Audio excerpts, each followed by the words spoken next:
Ok, à présent qu'on a la pagination qui est correcte, le page size changer qui est correct, ce qu'il nous reste à voir ici pour ce TP, ça sera ici le système ici de catégories. Il va falloir qu'on puisse ici sélectionner ici une catégorie pour afficher ici tous les animaux qui lui sont liés.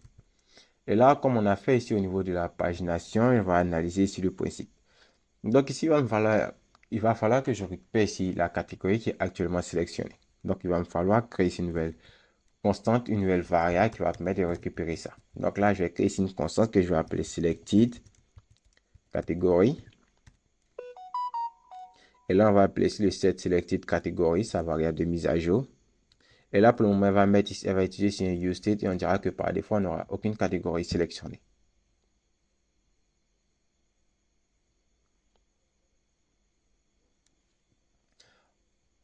Ensuite, ici, on va venir créer une nouvelle constante qui va permettre de gérer ici la gestion, qui va permettre de gérer ici le changement ici des catégories. Donc là, on va l'appeler const handle catégorie change.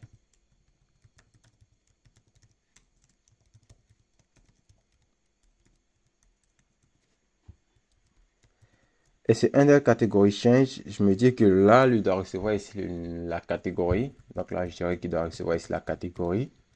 Ou alors, ça sera ici le nom de la catégorie. Et là, on dirait qu'on aura ici cette selected catégorie. On mettra à jour la catégorie qui est actuellement sélectionnée, qui sera égale maintenant ici la catégorie qui aura été cochée.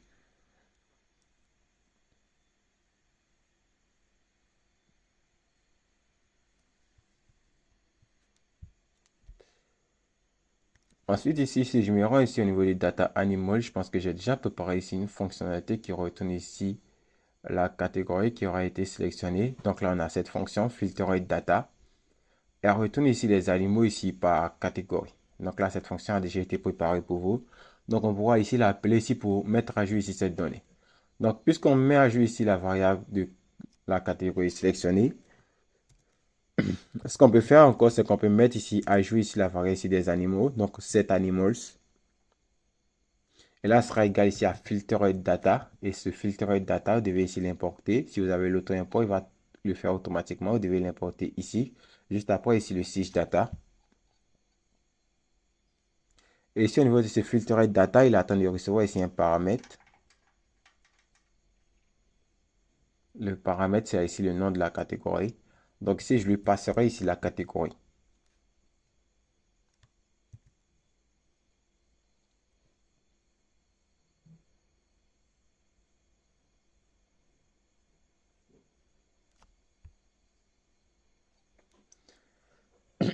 Ensuite, ce que je vais faire, c'est que là, je vais passer ici cette variable under category change à la composante catégorie list et aussi la catégorie qui aura été sélectionnée.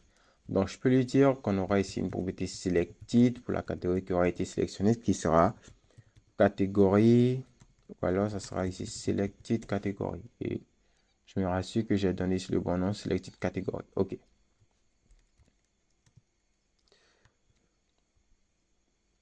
Ensuite, je lui passe le handle category change qui sera égal ici au handle category change.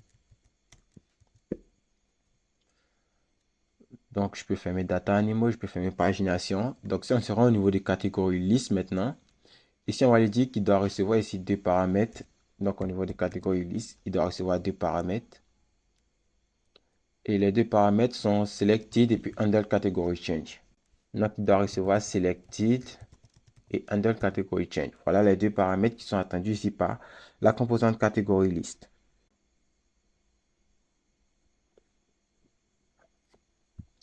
Ok, ensuite ici au niveau de cette div principale, on va mettre ici une fonctionnalité ici de clic. Donc on va mettre ici un objet onClick dessus. Et lorsque l'utilisateur va cliquer ici sur cette div qui contient ici la catégorie, on va mettre à jour ici le handle category change.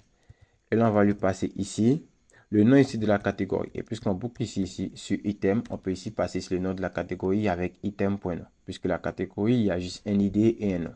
Donc si on fait ça et qu'on rafraîchit la page, et qu'on clique ici sur mammifères, on voit qu'on a tout ce qui concerne ici les mammifères. Et là, ce que j'ai fait, je vais dire que je veux 20 éléments par page. Et je vois, il y a quelle autre catégorie. Il n'y a que des mammifères. Donc, ça ne me plaît pas. Allons au niveau des paginations. Et je vais ajouter ici une page size change qui sera grande Au niveau ici du select, je vais lui dire qu'on pourra peut-être sélectionner au max ici 100 éléments. Même si ça ne vaut pas 100, on pourra dire qu'on aura ici 30. Voilà. Donc 30 pour récupérer ici la totalité des animaux. Et là, j'en choisis ici 30. J'ai toutes les catégories. J'ai catégorie poisson, mollusque, insectes. D'accord.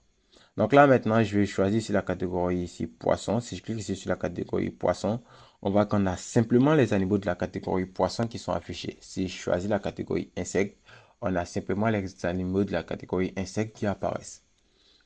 Donc, je me dis que là, il va falloir mettre ici un peu de style au niveau ici de la classe name pour que on puisse savoir quelle catégorie est sélectionnée. Donc là, ici, je vais supprimer ça. Je vais mettre ici un cocher. Je vais mettre ici les packs types. Et je mets ici catégorie item dedans.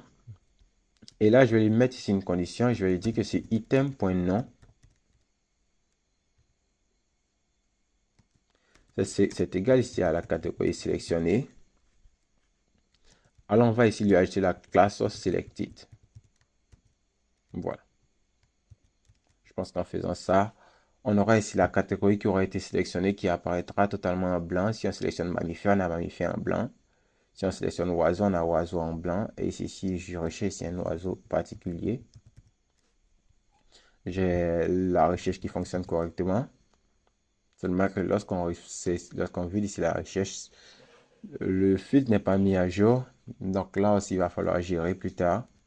Et là, on réussit à afficher ici les animaux ici en fonction ici des catégories. Donc, je pense qu'on a fait ici le tour ici de ce TP et je vous remercie d'être arrivé jusqu'à ce niveau. Là, vous avez appris ici pas mal de choses. Vous avez appris comment est-ce que vous devez découper ici un projet en React pour le traiter ici avec différentes composantes, histoire de ne pas loader ici une seule composante.